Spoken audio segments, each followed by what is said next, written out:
So here's question number 2. What does capitalism do to us? How does it change us? For thousands of years, wise men and philosophers have said that money corrupts people.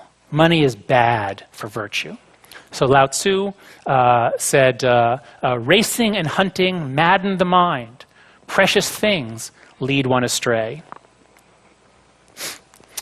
Socrates said the more men value money-making, the less they value virtue.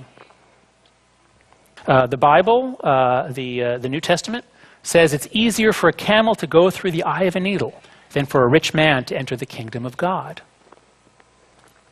And in the last few years, there's actually a lot of new research showing that rich people behave more selfishly. They cut more people off while driving. If you make people feel rich in an experiment, they're more selfish and self-centered. This is work by Paul Piff and others at the University of California at Berkeley.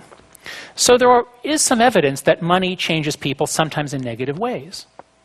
But there's also a long string of argument and debate and evidence that commerce and trade make people better. So in the 18th century, as capitalism is spreading throughout Europe, we find people like the Baron de Montesquieu saying, wherever we find agreeable manners, there commerce flourishes. And wherever there is commerce, there we meet with agreeable manners. The mechanism for this is given to us or explained by Thomas Paine, a great American essayist in the 18th century. He says, commerce is a pacific system or a peacemaking system, operating to cordialize mankind, to make people nicer, by rendering nations as well as individuals useful to each other. When you have commerce, everybody has to convince others to hire them, to buy from them. It makes people nicer. So which is it? What are the effects of countries moving into a free market society? We have a fantastic data set at our disposal. The World Value Survey is a gigantic survey done in originally about 20 or 30 countries. Now they're up to 95 countries, have been surveyed in a variety of years, every 6 or 7 years now, about all kinds of issues, about democracy, gender, justice, immigration, all sorts of issues. So they do this survey, and then they take the average for each country on every single question, and then they use some statistical techniques, such as factor analysis, it's called. It's just a way of saying, how can we identify 2 or 3 dimensions that can help us make sense of all the different findings? What they conclude is that there are 2 dimensions. You can graph all the countries of the world somewhere on these 2 dimensions. The first is traditional to secular rational values. So almost all countries used to be traditional. That means they all had a lot of religion, a lot of ritual. They're all focused very much on the family. This is what you get in agricultural societies. But as countries industrialize, they tend to think time is money, they get more efficient, and they get secular rational values. The second dimension runs from survival values, when life is dangerous, when you don't know if you'll have food for your children tomorrow, so you just want to get stuff and hide it from everyone else. You want to protect your family. You don't trust people very much. But as countries get more safe and secure, they have what are called emancipative or liberating values, values about freedom. They value self-expression, individual rights and autonomy. They trust people more, and they're happier.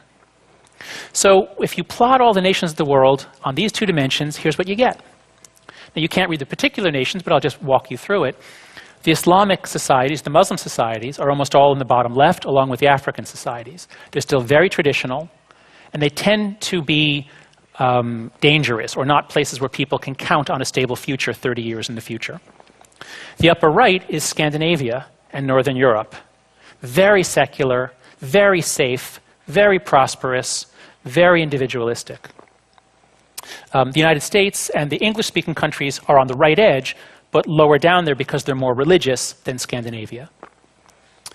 I'm sure you're all interested in where are the East Asian nations. They're all up there. South Korea, China, Taiwan, Hong Kong are all up there. Oh, but there's Japan all the way up there. Of course, Japan industrialized ahead of the other nations. So this is very, very interesting. You might notice that all the countries in the bottom left are poor, all the countries in the upper right are rich. And so it seems obvious that as countries get richer, they just move up to the right, right? But actually, it's more interesting than that. What they find in the data is that there's a two-step process. First, countries go from agriculture to industry, factories. People have to adjust to the machines. They can't do all this ritual every full moon and 5 times a day. They have to just work and work and work, put ritual aside. So first, countries move up. And this, I think, is what gives capitalism a bad name. Because life seems a little uglier. It loses the sense of magic or religion or tradition. And it's the Industrial Revolution. But then, countries don't stay there as industrial. They tend to make the transition to a service economy or an innovation economy. And at that point, you're not dealing with the machine, you're dealing with people. And you need different virtues and different strengths. You have to understand people, respect them, get them to buy from you.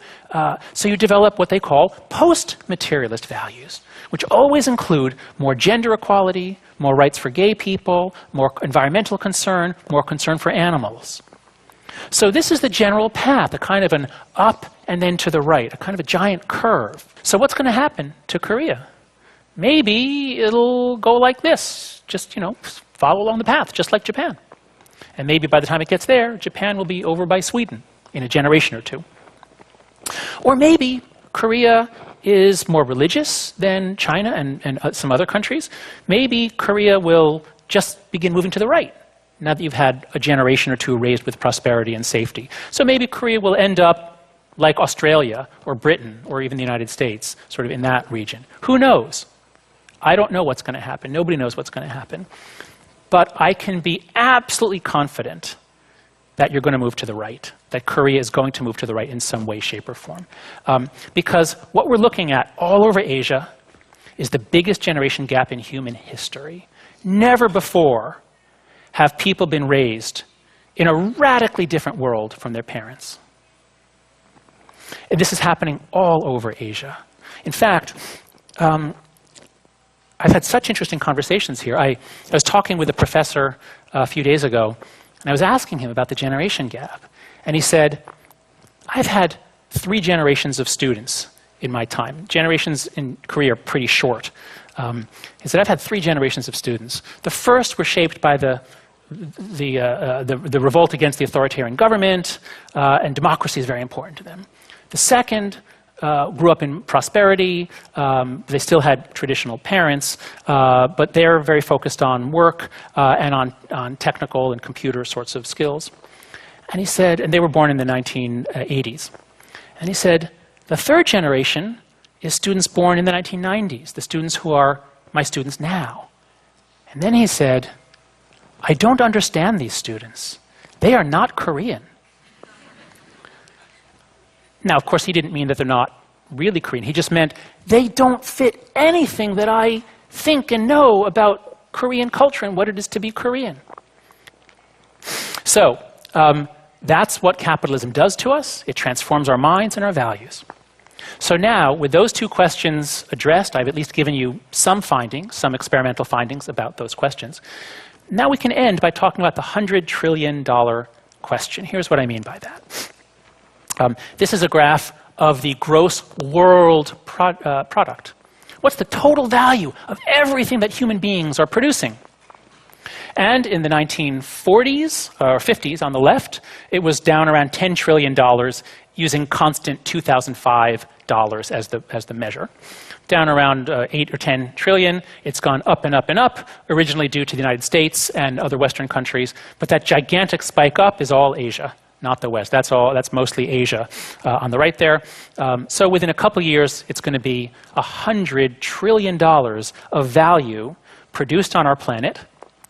And by the time we get there, or soon after, world population is going to begin leveling off. So we just have more and more money. We're not going to have more and more people. We'll all be richer. Now, we don't know if it'll be well distributed or concentrated, but everybody's moving up to some degree. In the United States, we were the first ones to get there, to have a mass prosperity society. Since the 1950s, Americans could buy nice cars. The first people in the world who could do that. They could have nice kitchens. This was the dream kitchen of the 1950s, and here's the 1960s. A lot has changed, not just the appliances, also the clothing. But as America got richer and richer in the 50s and 60s, many people began to ask, where are we going? Is this all there is? The most eloquent statement of this concern was given to us by Robert Kennedy. He's the brother of President John Kennedy, who was assassinated in 1963. Robert Kennedy spoke these words in 1968, and he too was assassinated just 2 or 3 months after this. He said in a speech, "The gross national product does not allow for the health of our children, the quality of their education, or the joy of their play. It does not include the beauty of our poetry or the strength of our marriages, the intelligence of our public debate, or the integrity of our public officials." He said, "It measures neither our wit nor our courage, neither our wisdom nor our learning, neither our compassion nor our devotion to our country. It measures everything, in short, except that which makes life worthwhile." There's a fantastic report, you can Google this and find it online, from the United Nations, some really good economists who have learned a lot of psychology. And I just cut to the basic figure. They look at survey data from all around the world about how happy people are in different countries. And they're able to identify the factors that contribute to that happiness. I won't get into that. But here's the ranking. You can argue with some details, but many surveys find a similar ranking. The Scandinavian countries are always at the top, followed by the English-speaking countries. So Denmark, Norway, Switzerland, Netherlands, and then Canada. So you can see the countries there that are at the top of the list. Of course, those are all very wealthy, developed countries, so that's not really a surprise. But then we begin to get some other countries. At number 12 is Costa Rica, Panama. The Latin American countries are happier than you would predict from their GDP. They are more happy than they should be given their prosperity. The East Asian countries are less happy than they should be given their prosperity. So South Korea is number 41, right around Taiwan and Japan. So these very wealthy, successful countries, people are dissatisfied. And in my conversations this week, I hear a lot of dissatisfaction among Koreans about the state of their society, the economy, business, government, education. South Koreans are not satisfied people these days. Now, as one of my newfound Korean cousins said yesterday, well, that's the thing about capitalism. You're never supposed to be satisfied with what you've got. And I think that's very wise. But many capitalist nations are actually quite happy. So what's going on? That's for you to decide. I don't know your society well enough to give you specific advice about happiness. But that's the question that I think every country needs to be asking. What kind of capitalist system do you want? There is no alternative to capitalism. So what kind do you want? I'm going to leave you with 2 pieces of advice in how to think about this. The first is recognize that there is truth in both stories. Both of these stories correctly describe real facts about capitalist systems. There is a lot of exploitation in real live capitalist systems. But at the same time, there's an enormous amount of liberation, and it raises almost everybody up. Both stories have a lot of truth. What we find, as I said in my last talk, left and right are like yin and yang. They both have something to contribute. The left is always the witness for decency. The left is always concerned about migrant laborers, about human rights, about animal welfare, about the environment, about people and things that are harmed by capitalism. The right always stands for dynamism. Unleash the free market. Let prosperity bloom. Liberate people to create. So if you have one without the other, you'd have decency but poverty. Or you'd have a lot of dynamism, but a lot of people will get hurt along the way. So you need both. How do you have a society that has both decency and dynamism? And my final thought for you is that, again, this definition of capitalism, I just love it. I think this really is helpful. We can all be on the lookout for cases in which people are making money without making anyone else better off. If we can develop a vocabulary in which we're basically positive about capitalism, positive about business, you must have a flourishing business sector. You must encourage entrepreneurial activity and innovation. You must do that. But one of the things that people are innovative about is new ways to exploit people. You've got to look out for that. Maybe you need a government program to stop it, or maybe there are private sector alternatives. But you have to look out for that. If you can do this, if you can balance dynamism and decency, and you can get to a society in which the only way to win is to make other people better off, then you can continue your march upward, not just in terms of GDP, but in terms of all that makes life worth living. Thank you.